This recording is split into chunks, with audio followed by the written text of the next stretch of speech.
What's going on, guys? Welcome to another episode of Lou Bar's Garage. I am your host, Luis, and today we're going to be focusing on the rear differential of this 2022 Subaru Outback Touring XT. We're going to be flushing and filling the differential with new differential oil. Join me as we walk through the process and get this thing done together. And if you haven't subscribed, please do so. Hit the like button. Let's get this thing going. All right, guys, so here we are at the rear differential at the back end of this Subaru Outback Touring XT. And here is our rear differential. So this is the XT Touring model. So it is a turbo model. So here is where we have our drain plug. And this is gonna be our fill plug right up here. And this is on the back passenger side of the car. That's the front of it, and we're in the back of it here. We're gonna need a 17mm break off the filler hole there. And then right here, T55 Torx bit to get this thing cracked off. And we have our drain pan there. So all we need to do is go ahead and crack that off and get it going. First and foremost, guys, you want to go ahead and get your car up on jack stands. And the important thing about this is that you want to make sure that your car is level. That way all your fluids are level as well. That way you don't get a bad reading or a wrong reading when you're filling this bad boy up. Here we do have the certified Subaru high performance gear oil. It is 7590 and it is calling for 0.8 quarts. We're going to go ahead and do the conversion of that into fluid ounces a little bit later. But first and foremost, let's go ahead and break off these bolts and get it going.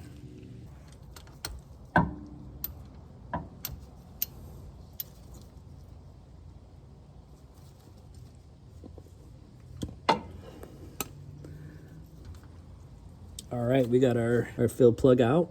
That was a 17mm. Now let's go ahead and get the drain plug out. And this is again going to be a T55 Torx bit.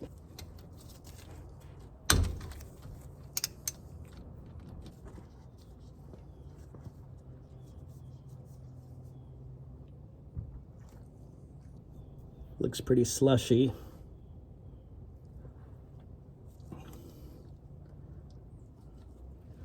Lots of grime on that.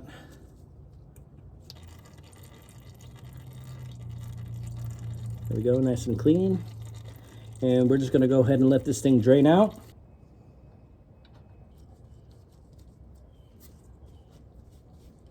You're gonna be torquing it down to 38 foot-pounds.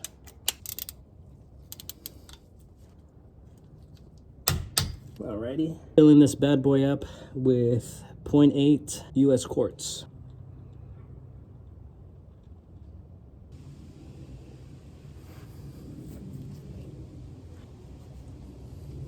I went ahead and filled it to 0.8 quarts. Now it's time to put the nut back on.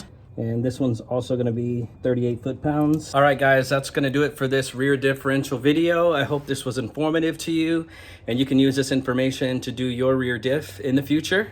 And again, guys, if you haven't subscribed, please do so we can continue to pump out videos like this to help you DIY it at home for your car. Thanks again for watching, guys. We'll see you then, or I'll see you another time.